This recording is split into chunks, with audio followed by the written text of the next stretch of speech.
We are back with a Fox News alert. This morning, the UN Security Council is expected to hold an emergency meeting on the U.S. capture of Venezuela's President Nicolás Maduro. The meeting is listed under the agenda as, quote, threats to international peace and security, and is expected to begin at 10 a.m. It comes after leaders in Colombia called for this very meeting, saying they believe the U.S. set a, quote, dangerous precedent with their actions. So here's a question. What is next for the future of Venezuela? History could point to the answer. Experts are pointing to the similarities between the U.S. capture and indictment of Nicolás Maduro and the 1990 takedown of Panamanian dictator Manuel Noriega. Noriega surrendered to U.S. forces and was then flown to Miami to face drug trafficking charges. He was then sentenced to decades behind bars. Now former Attorney General Bill Barr says Maduro could suffer the same fate. I have a high degree of confidence he'll ultimately be convicted, and all the legal arguments that have been raised really were raised during the prosecution of Noriega, which was a very parallel situation. I think he will be convicted, and I think he's looking at sentences similar to, if not bigger than, Noriega's sentence. He's committed far more crimes in my mind than Noriega did. The question is now, will Maduro's arrest lead to the end of drug cartels terrorizing citizens, both local and abroad? Joining me now is a former DEA attache who spent 3 years on the ground in Venezuela, coming face to face with some of these very narco-terrorists we are talking about. Wes Tabor. Wes, thank you so much for joining us. You are the perfect person to talk to about this, given your very specific area of expertise. When it comes to Venezuela, what are some things that people here at home may not understand about how the government there operates? You have to understand that when they took over Venezuela, and I say they, the party of Hugo Chavez, which Maduro ended up going even further with that, right? They wanted to do a couple things. They wanted to secure the country under the name of socialism, bring everyone in under the warm arms of collectivism, right? And then once they got in there, they started giving everyone the Heisman and started taking away their rights. And then what happened was, we had a full-on dictatorship that blew outward, right?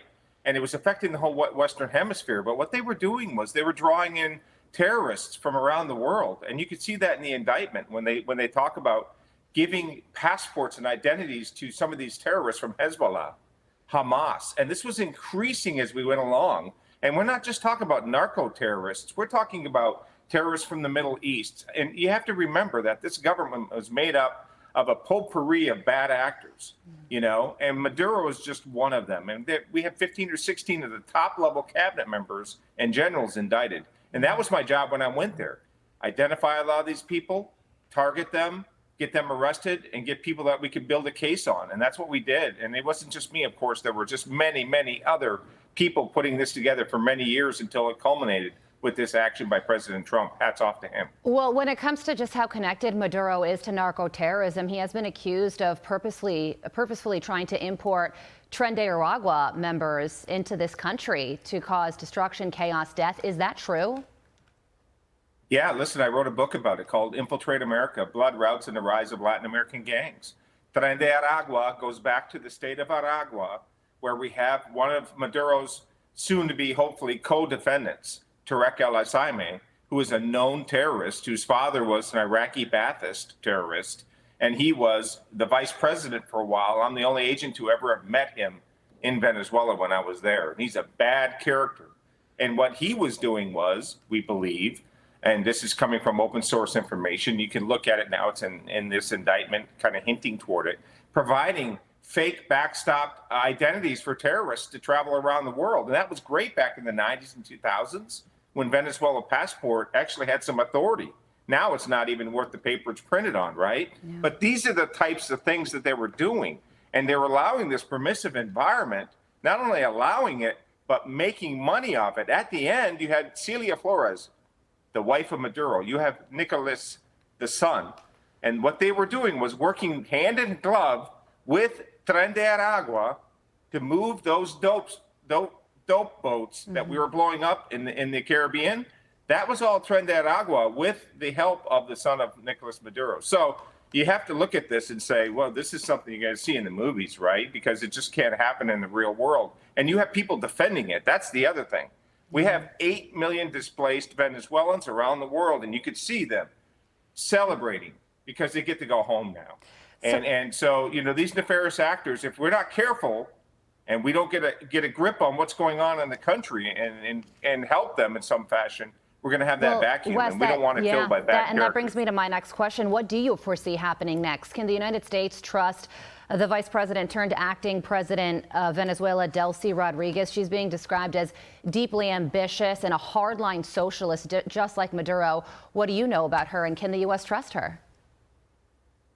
Let me tell you, you know, a couple days ago on Fox, I said this. I have one word for her, and that is feckless. She is feckless. In fact, I call her Miss Feckless, okay? She is the same cloth that Nicolás Maduro is. Now, their constitution says, just like ours, right, you have authorities that are going to be transferred and implemented when people are taken out of office, and that's what's happening right now. But you have to remember, we have other indicted members of the cabinet. You have Padrino Lopez. You have Diosdado Caballo. These guys hold the keys to the military in Venezuela, and they're not under arrest. In fact, right now, they're plotting against this new president, right? Yeah. So we have some serious issues on the ground, and I'm sure President Trump, the agency, and, you know, DOJ and so forth, they're all looking at how can we help transition this in some fashion. I know President Trump is committed to that, so we'll see what happens. Well, we are just at the beginning of this story here, but as Secretary of War Pete Hegseth said, and I'm paraphrasing, Maduro messed around and found out, and it appears, after all that you have said, that we are a safer country as a result of this. Wes Tabor, thank you so much for joining us and speaking to us this morning. We very deeply appreciate it. Thank you. Have a great day. You too. I'm Steve Ducey. I'm Brian Kilmeade. And I'm Ainsley Earhart. And click here to subscribe to the Fox News YouTube page to catch our hottest interviews and most compelling analysis.